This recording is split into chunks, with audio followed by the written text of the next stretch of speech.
नमस्कार। हर हर महादेव। आप सभी का हमारे चैनल पर हार्दिक स्वागत है। यहाँ आपको सनातन धर्म, भगवान शिव, हमारे पौराणिक इतिहास और आध्यात्मिक ज्ञान से जुड़ी रोचक और प्रेरणादायक जानकारी मिलेगी। अगर आप सनातन धर्म में आस्था रखते हैं तो कमेंट में हर हर महादेव अवश्य लिखें। साथ ही वीडियो को लाइक करें और चैनल को सब्सक्राइब करना ना भूलें। तो आइए बिना किसी देरी के शुरू करते हैं आज का यह अद्भुत वीडियो। हर हर महादेव। आकाश जी, महाराज जी, आपने शरणागत के प्रसंग में बताया था कि जब भंवर में नाव फंस जाती है तो पतवार को भी फेंक दो। महाराज जी, इसका अर्थ क्या? मैं जब पतवार फेंकता हूँ तो भंवर और भी भयानक रूप प्रतीत होता है। महाराज जी, प्रतीत होता है, लेकिन आपको बहा नहीं पाएगा यदि आपने ऐसा कर दिया तो। अपने संभाले जब ना संभले, पतवार फेंकने का मतलब है कि कोई भी कार्य, कोई भी विपत्ति, कोई भी समस्या जब अपने संभालने से बाहर हो जाए वैसे हो जाए। अब जैसा वो ही सोई जो राम रचि राखा, को कर तर्क बढ़ावे शाखा। अब देखो, आप समस्या का ऐसे समाधान हो जाएगा, पर ऐसे करना बड़ा भयावह लगेगा।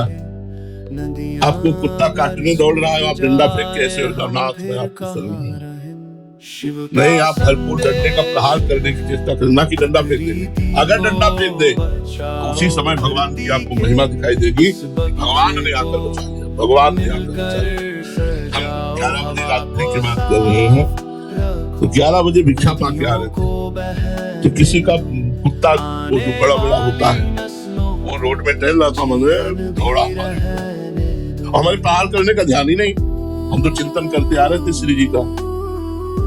न जाने कैसे 13-14 वर्ष का एक बालक आया और ठीक है ईंटा उठाकर ऐसा उसके यहाँ मारा कि को करके मरता वो चला गया। अगर वो ना मारता तो वो बड़ा कुत्ता हमारे ऊपर हावी हो ही जाता। ना हमने उस लड़के को बुलाया, ना हमने भगवान को पुकारा, केवल उनका चिंतन कर रहे थे। उनको अपने दास की रक्षा करनी है तो कैसे दौड़ करके आया हम कर ये सब क्या? वही भगवान करो सदा तिनके रखवारी, जिनमें बालक राखे महतारी। जैसे माँ अपने बच्चे की रक्षा करती है, ऐसे भगवान रक्षा करते हैं। एक बार एक जगह हम जंगल में सो रहे थे तो एक काला सर्प फन काल करके हमारे पैरों के समीप की तरफ आ रहा था। तो एक महुआ नाम का पक्षी वो हमारे सर के पास आकर के बोलने लगा। एकदम उठ के बैठे दिखा रहे थे। वो कौन पक्षी था? भगवान। वो भगवान थे जो हमें जगाया और भगाया। वो क्या रूप धारण करते हैं, कैसे रक्षा करते हैं, ये उनके ऊपर होती है। करो सदा तिनके रखवारी, जिन बालक राखे महतारी। यदि भगवान की शरण में हो, हर संकट, हर विपत्ति, हर दुख, हर अमंगल वो भगवान किस विधान से नष्ट करते हमें पता नहीं, पर वो नष्ट होता है। जी, ऐसा भरोसा कैसे आया? कहना आसान। हाँ, ये बात, ये खास बात है। ऐसा भरोसा कैसे? ये संतों के संग से जब भजन में प्रीति होती है और जब हम भजन करते हो, भगवान का दृढ़ आश्रय हो जाता है, तभी भरोसा आता है। मम भरोस ही हरस न दीना, ये नवम भगति में वर्णन भगवान ने किया।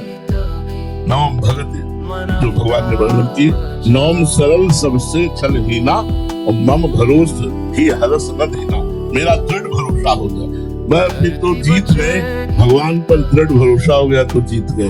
हमने बहुत सी ऐसी समस्याएं अपने जीवन में देखी है जो अगले मिनट में हमको भारी समस्या में फंसा सकती थी, लेकिन भगवान ने ठीक 1 मिनट पहले बचा दिया।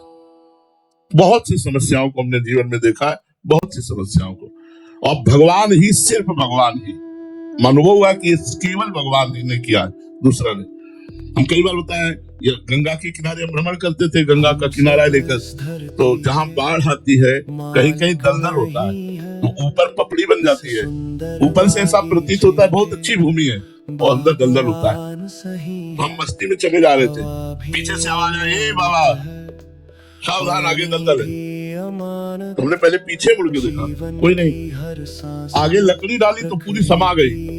जो हमारे पास डंडा था वो आगे डाला, पूरा समा गया, वो मिला ही नहीं, मतलब उसकी जगह फिर नहीं मिला। मतलब हमारा अगला कदम ऐसी जगह जाने वाला था, हम कितना दलदल में फंस जाते, वहाँ आसपास कोई नहीं था, तड़प तड़प के मर जाते। कौन बचाने वाला? वो भगवान। दृढ़ भरोसा तभी होता है जब अन्य भरोसा, अन्य आश्रय, अन्य संबंध छोड़कर हम केवल भगवान का आश्रय लेते, केवल भगवान का भजन करते, तो दृढ़ भरोसा होता। महाराज जी इसमें एक समाधान हो। महाराज जी आपने बोला कि जैसे कुत्ता आया और हमने दंड फेंक दिया, हम भगवान के भरोसे हैं वो जैसा करना चाहे, क्या हमारे अंदर भी वैसा आवेश उस समय दे सकते हैं? वो उनकी ऐसी लीला भी हो सकती है कि हमारे अंदर ऐसा, हमने उनको फटकार दिया या कोई हमें आघात करना चाहे तो हमारे अंदर वैसा आवेश।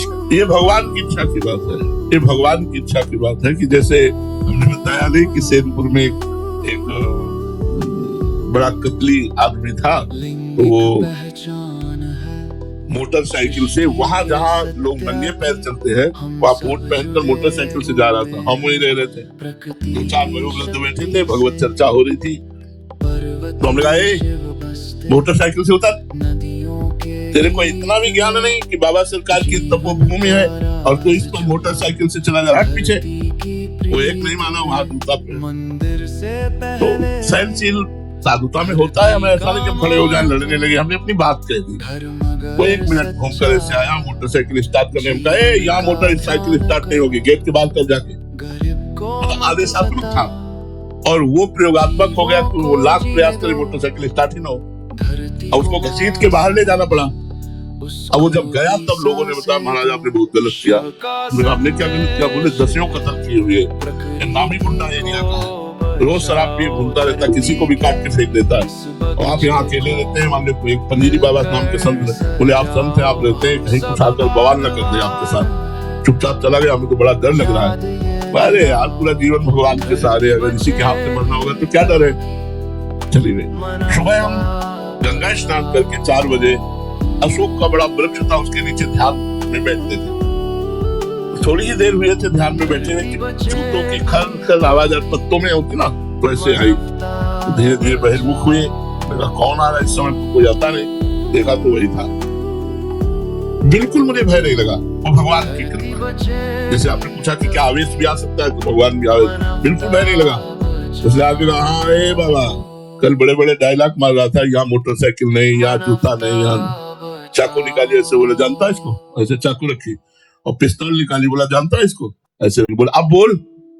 बिल्कुल वही बोल, वैसे सिंहवत एकदम आवेश आया और कमंडल गंगा जी का खोला ढक्कन। हमने कहा इसको जानता है, इसे गंगाजल कहते हैं, तू है और मैं हूँ, उठा चाकू और अपनी बंदूक पिस्तौल, चला हम पर। उस समय का वो आवेश देख करके वो अपनी पिस्तौल अपनी जेब में डाला और भागते नजर आया, भागते नजर आया।